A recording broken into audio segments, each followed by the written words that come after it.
नमस्कार दोस्तों, कैसे हैं आप सभी? आशा करते हैं आप सभी अच्छे होंगे। आज हम हिस्ट्री में पढ़ने वाले हैं थर्ड चैप्टर का नाम है सिंधु घाटी हड़प्पा सभ्यता। विश्व की प्राचीन सभ्यता किसे कहा जाता है? कांस्य युग को।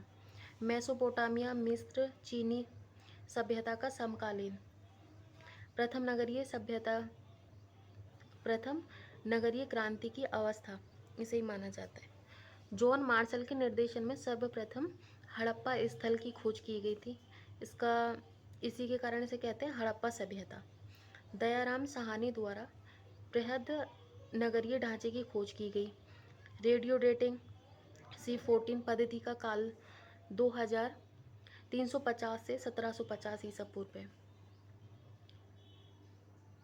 यहाँ पे हड़प्पा स्थल के कहाँ कहाँ पर मिले हैं वो दिखाया गया है। जैसे हड़प्पा सभ्यता का विस्तार उत्तर में जम्मू कश्मीर, यह है चेनाब नदी पर, और स्थान है मांडा, अखनूर जिला। फिर पूर्व उत्तर प्रदेश में मिलता है आलमगीरपुर। आलमगीरपुर मेरठ में है, जो कि उत्तर प्रदेश में पड़ता है। हिंडन नदी पर है ये। दक्षिण में पड़ता है महाराष्ट्र। महाराष्ट्र में है दैमाबाद, अहिल्यानगर, और ये है नर्मदा नदी पर। पश्चिम में पड़ जाता है बलूचिस्तान, ये सुतकांगे डोर स्थल है यहाँ पे, और ये दशक नदी पर है।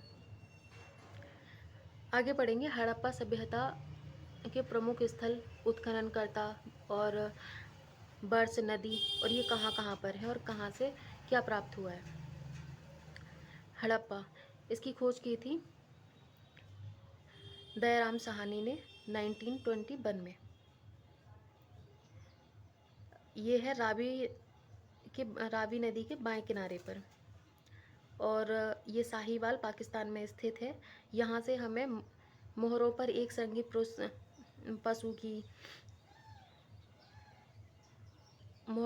संगी पशु मिला है।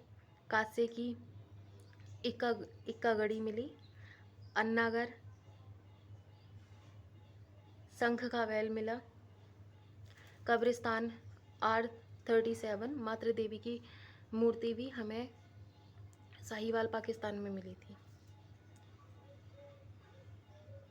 नेक्स्ट है मोहनजोदड़ो। मोहनजोदड़ो की उत्खनन करता है राखलदास बनर्जी। इन्होंने 1922 में इसे खोजा था।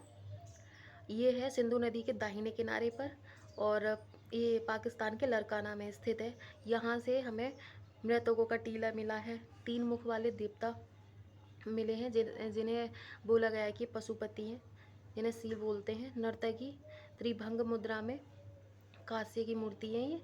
विशाल अनागर यहाँ से प्राप्त हुए हैं। स्नानागर मिले हैं।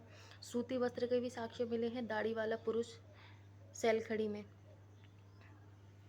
नेक्स्ट है चन्हूदड़ो। यहाँ इनके इसके उत्खनन करता है NG मजूमदार। 1931 में खोज की थी। यह है सिंधु नदी पर स्थित है, पाकिस्तान सिंध पर। यहाँ से मन के बनाने के कारखाने मिली। लिपस्टिक का भी साक्ष्य मिला है। मिट्टी की बैलगाड़ी का साक्ष्य भी यहीं से मिला है। और अगर खाने वगैरह में बात करें तो यहाँ से सरसों मिली है, और भी कई सारी चीज़ें। कालीबंगा, नेक्स्ट है हमारा कालीबंगा। कालीबंगा यहाँ से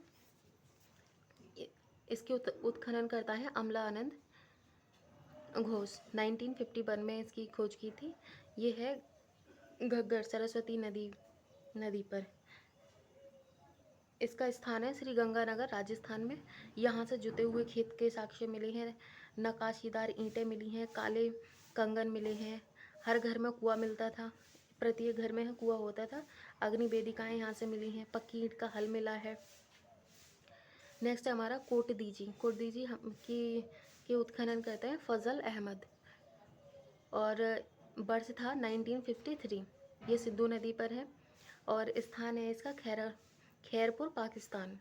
यहाँ से पत्थर की बरागड़, गहनों का जाकिरा, पत्थर की नींव वाले घर और गर्तावास मिले। नेक्स्ट है हमारा रंगपुर की खोज की थी रंगनाथ राव ने। 1953 में मादार नदी पर, और इसकी स्थिति है काठियावाड़, गुजरात। यहाँ से हमें धान की भूसी मिली, गेहूं की खेती के साक्ष्य मिले, घोड़े की मृण मूर्ति मिली, कच्ची ईंटों का दुर्ग मिला। नेक्स्ट हमारा रोपड़ की खोज करता है उत्खनन करता यक्षदत्त शर्मा। वर्ष था 1953 टू 1956। ये सतलज नदी पर है और इसकी स्थिति है रोपड़, पंजाब में। यहाँ से हमें मनुष्य के साथ में कुत्ते दफनाने का साक्ष्य मिला और तांबे की कुल्हाड़ी मिली। शंख की चूड़ियाँ भी हमें रोपड़ से मिली हैं। लोथल इसके उत्खनन करता है रंगनाथ राव। वर्ष था इसका 1955 टू 1953, 1955 टू 1956, 1963 भोगबा नदी पर ये स्थित है। अहमदाबाद गुजरात में है ये। यहाँ से हमें प्राकृतिक बंदरगाह, डाक यार्ड, जहाज बनाने का सामान मिला है। हाथी का पैमाना भी यहीं से मिला। युग्म शवाधान मतलब एक साथ दो लोगों को दफनाने का साक्ष्य भी हमें यहीं से मिला है। चावल के दाने प्राप्त हुए। खिलौने, आग की वेदी, टेराकोटा जहाज और मनका बनाने का सामान हमें यहाँ से प्राप्त हुआ। नेक्स्ट है बनावली के उत्खनन करता है रविंद्र सिंह बिष्ट 1974 में, और ये है सरस्वती नदी पर। स्थिति है इसकी हिसार, हरियाणा में। यहाँ पर राखी गढ़ी भी है। मिट्टी से बना हल, बनावली में हमें कौन सा हल मिला है? मिट्टी से बना हल, है ना।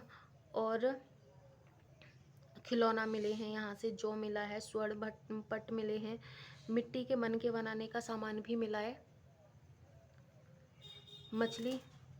मछली पकड़ने की बंसी भी मिली है। हमें यहाँ से क्या मिला है? मिट्टी से बना हल, है ना। क्या मिला है हमें यहाँ से? मिट्टी से बना हल।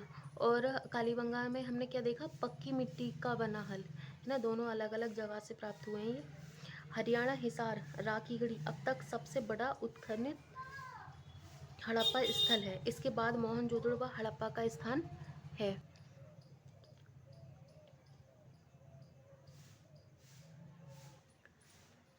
नगरीय योजना, नगरीय अवशेष निर्माण में एकरूपता, 2 भागों में विभाजित किया गया है। ऊपरी भाग जिसे दुर्गीकृत कहते थे और निम्न भाग उसे छोटे भवन कहते। इसमें राजकीय इमारतें में खाद्य भंडार, भवन निर्माण में ग्रिड पद्धति अपनाई गई है। यहाँ पे क्या होता था? सड़कें एक दूसरे को समकोण पर काटती थी हड़प्पा सभ्यता में। मकानों की खिड़कियाँ मुख्य सड़क की ओर नहीं खुली होती थी, पीछे की ओर होती थी। ये लोथल में ऐसा नहीं है। वहाँ पे मकानों की जो खिड़कियाँ हैं मुख्य सड़क पर ही खुली हुई हैं, तो इसे लोथल अब्बाद बोलते हैं। नब्बा की हड़प्पा सभ्यता में पीछे की ओर घर के जो खिड़कियाँ होती थी या मुख्य द्वार होते थे वो पीछे की साइड ही खुले होते थे। भवन निर्माण पक्की ईंटों से हुआ है। जल निकास प्रणाली मुख्य विशेषता है। मोहनजोदड़ो से विशाल स्नानागार एवं अन्न की कोठरी बोलते हैं। हड़प्पा के अन्नागार 6 की पंक्तियों में और कुल 12 अन्नागार यहाँ से हमें प्राप्त हुए हैं। आयातित वस्तुएं, जैसे हम कौन सी वस्तु कहाँ से आयात करते थे? सोना कर्नाटक और अफगानिस्तान से, चांदी ईरान अफगानिस्तान से, तांबा खेतड़ी राजस्थान बलूचिस्तान से, सीसा राजस्थान ईरान अफगानिस्तान से, टीन मध्य एशिया अफगानिस्तान से, लाजबर्द मणि ये बदस्कहाँ अफगानिस्तान, सैलखड़ी बलूचिस्तान राजस्थान और गुजरात से, गोमेद सौराष्ट्र गुजरात से। सेकेंड ये है हमारा धौलावीरा। ये 3 भागों में विभाजित है। 2 भाग दुर्गीकृत। यहाँ का सामाजिक जीवन का आधार था परिवार। मुख्य आधार क्या था? परिवार। यहाँ का मुख्य आधार था परिवार। यहाँ का समाज था मातृ सत्तात्मक समाज।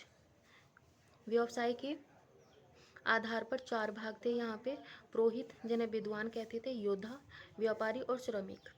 शाकाहार और मांसाहार दोनों तरह के लोग ही यहाँ पे थे। गेहूँ जो शाकाहार में आपका आ जाता है, गेहूँ जौ तिल दालें मुख्य खाद्यान्न थे। मछली पकड़ना और शिकार दैनिक क्रियाकलाप। स्त्री पुरुष दोनों आभूषण के प्रति आकर्षण थे, मतलब दोनों ही स्त्री और पुरुष दोनों ही आभूषण पहनते थे। मन का निर्माण फैक्ट्री चनूदड़ों में सोने चांदी हाथी दांत सीपियों से निर्मित।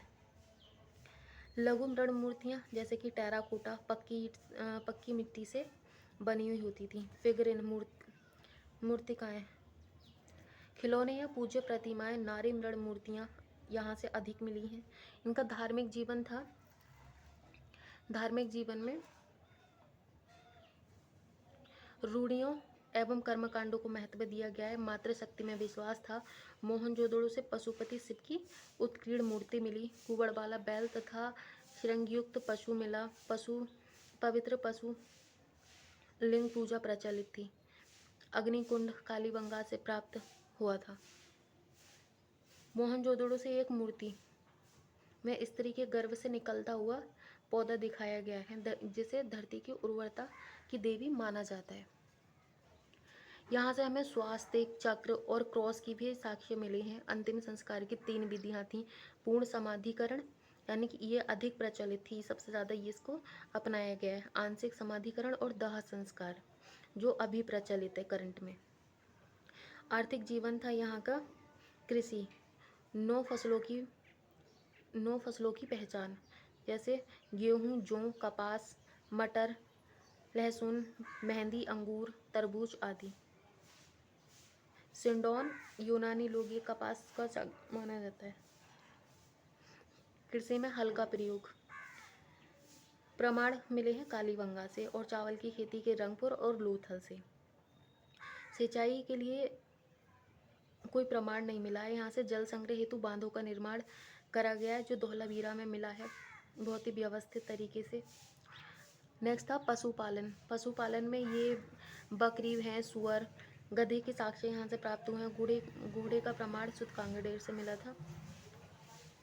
विनिमय प्रणाली में यहाँ पे वस्तु विनिमय का प्रचलन था। एक वस्तु को देकर दूसरी वस्तु को प्राप्त करना, से वस्तु विनिमय होता था। और माप हेतु दशमलव प्रणाली लोथल से मिली थी। यहाँ पे जैसे मापना है किसी को तो दशमलव प्रणाली थी। लोथल से हाथी दांत के पैमाने मिले थे। तोल हेतु द्विविभाजन प्रणाली थी 16 के अनुपात में। नेक्स्ट है हमारा मोहरें और गोदीवाड़ा सेलखड़ी से निर्मित थे। कालीबंगा से मेसोपोटामिया की बेलनाकार मोहरें प्राप्त हुई। लोथल से गोदीवाड़ा का साक्ष्य मिला। लिपि तथा लेखन कला, चित्राक्षर लिपि 64 मूल चिन्ह थे। 250 से 400 तक चित्राक्षर। पिक्टोग्राफ, जैसे चित्रग्राफ बोलते हैं, पिक्टोग्राफ अंकन सेलखड़ी की आयताकार मोहरों पर। ठीक है, लिखावट थी यहाँ पे दाएं से बाईं ओर, जो कि अभी तक पढ़ी नहीं गई। बोस्ट्रोफेडन लिपि सबसे अधिक प्रयोग यहाँ पे यू आकार का किया गया है। किसमें किया गया था? इस लिखावट में यू आकार का प्रयोग बहुत ज़्यादा किया गया। सबसे अधिक प्रचलित थी यहाँ पे मछली। सबसे ज़्यादा प्रचलित क्या था यहाँ पे? मछली। अब आ जाते हैं पतन के संदर्भ में विभिन्न मत, यानी कि हड़प्पा सभ्यता यानी सिंधु घाटी सभ्यता का पतन कैसे हुआ। सभी विद्वान के अलग अलग मत हैं, देख लेते हैं। गार्डन चार्ल्स एंड व्हीलर, इनका कहना है कि बाह्य एवं आर्यों का आक्रमण हुआ जिससे हड़प्पा सभ्यता का पतन हुआ। जॉन मार्शल कहते हैं, जॉन मार्शल मेके और राव ये बाढ़ का कारण बताते हैं। आर.एल. Stine SN. घोष ये जलवायु परिवर्तन बताते हैं। M.R. साहनी इनका कहना है कि भूगर्भिक परिवर्तन हो सकता है जिसके कारण हड़प्पा सभ्यता का पतन हुआ। और K.R. कैनेडी कहते हैं कि ये प्राकृतिक आपदा हुई, जैसे मान सकते हैं चाहे वो बाढ़ हो तूफान हो। उनका कहना है कि इस तरीके से सिंधु घाटी सभ्यता का पतन हो गया। तो दोस्तों आज का चैप्टर ख़त्म हो गया। अगर वीडियो अच्छी लगे